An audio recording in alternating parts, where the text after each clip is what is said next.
you feel tired. And maybe you can't even say exactly why. It's like you're always carrying some invisible weight, as if it's your job to keep everything balanced too.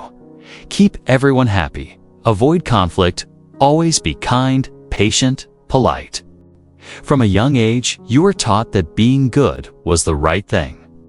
That good people win in the end. That if you're kind, others will be kind in return. That honesty, fairness, and humility are enough and the world will somehow reward you for it. But what if I told you that's a lie? A sweet, comfortable lie crafted to keep you compliant, predictable, controllable. How many times have you stayed silent just to keep the peace? How many times have you erased yourself just to avoid disappointing someone? Let someone disrespect you, use you, and still you smiled and said, "It's okay." You swallowed your tears, your anger, your pride, all in the name of a so-called virtue that only led to you being ignored. Listen closely. The world does not reward the nice guy. It rewards the strategic one. If you're here, you already feel it. You've tried to be the kind one, the understanding one, the one who's always there.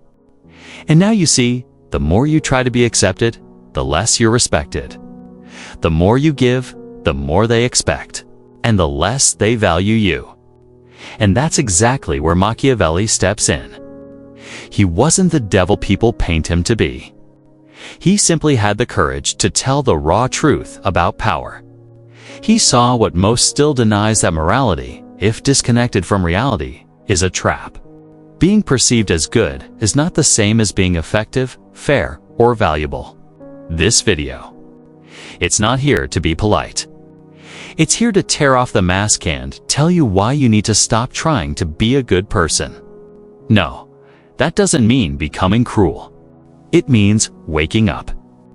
Waking up from the childish illusion that the world is fair and that being virtuous is all it takes to be rewarded.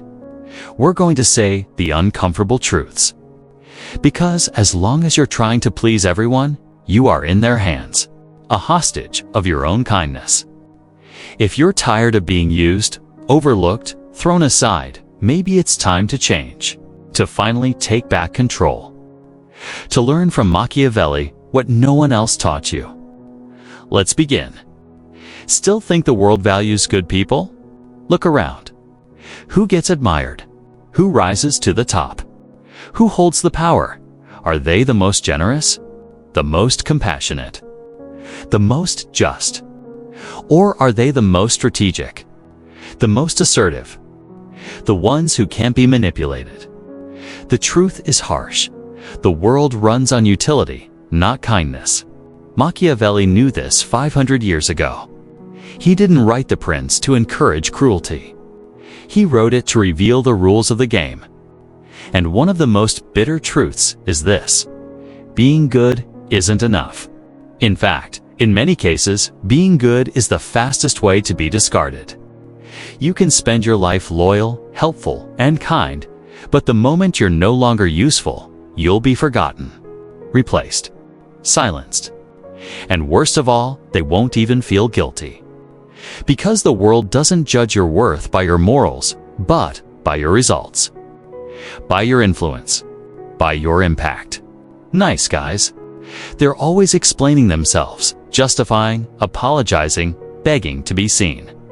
While those who set boundaries, say no, and own their presence, they get respected. Why? Because blind kindness is seen as weakness. If you never challenge, never resist you, don't inspire respect, you're not a force. You're a tool.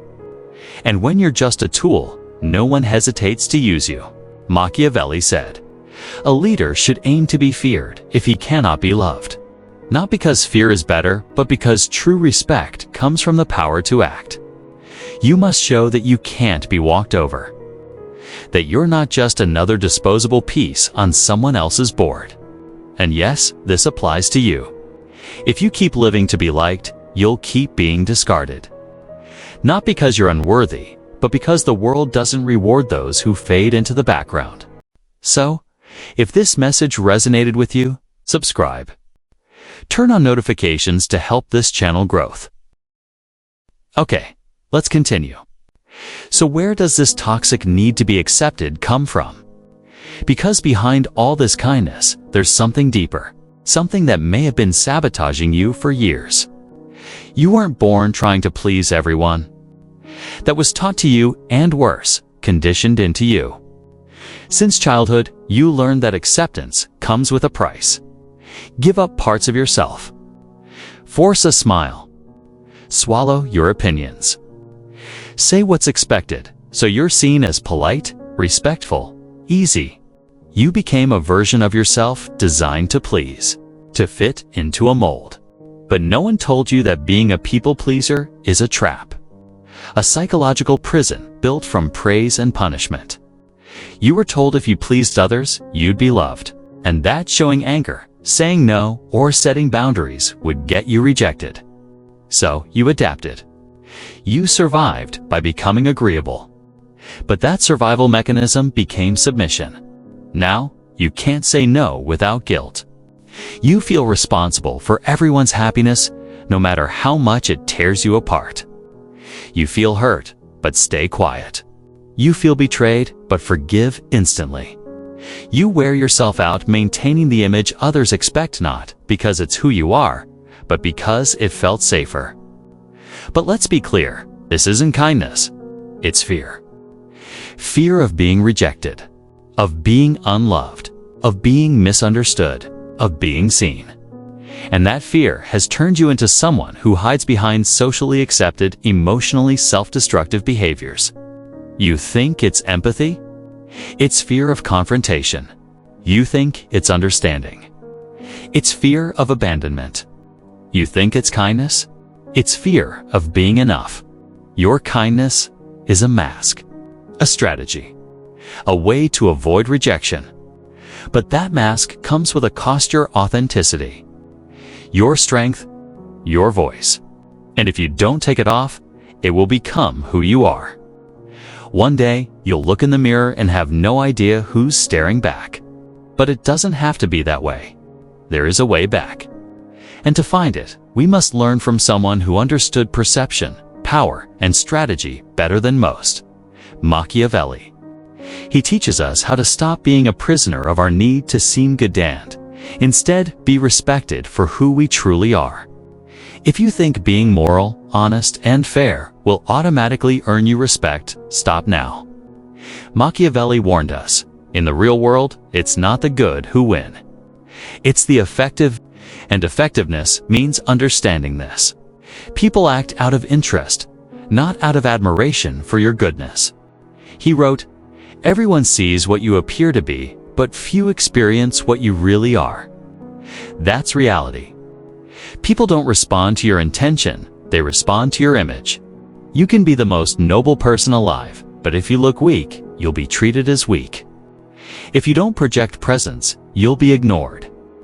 That's why Machiavelli said the prince, the one who leads his own life, must know how to be both a fox and a lion. A fox to see traps. A lion to frighten wolves. You must be wise enough to detect manipulation and powerful enough to make people think twice before testing you. Respect doesn't require cruelty. It requires boundaries. Virtue, as Machiavelli defines it, is courage, intelligence, self-mastery. It's the power to act without apology. To appear kind when needed, and fierce when necessary. Because if you try to be good in a world that isn't to be broken by it. But now you might ask, is there a way to live without becoming cold or cruel? Yes. And that starts with stopping the lies you tell yourself. The lie that being silent is virtuous. That self-sacrifice equals goodness. That pleasing everyone is noble. That's not kindness. That's cowardice disguised as morality. True kindness has clarity. It knows when to say no. When to walk away. When to protect its energy. Because giving your best to those who give nothing in return isn't generosity, it's waste. Real kindness is strong. It is respected.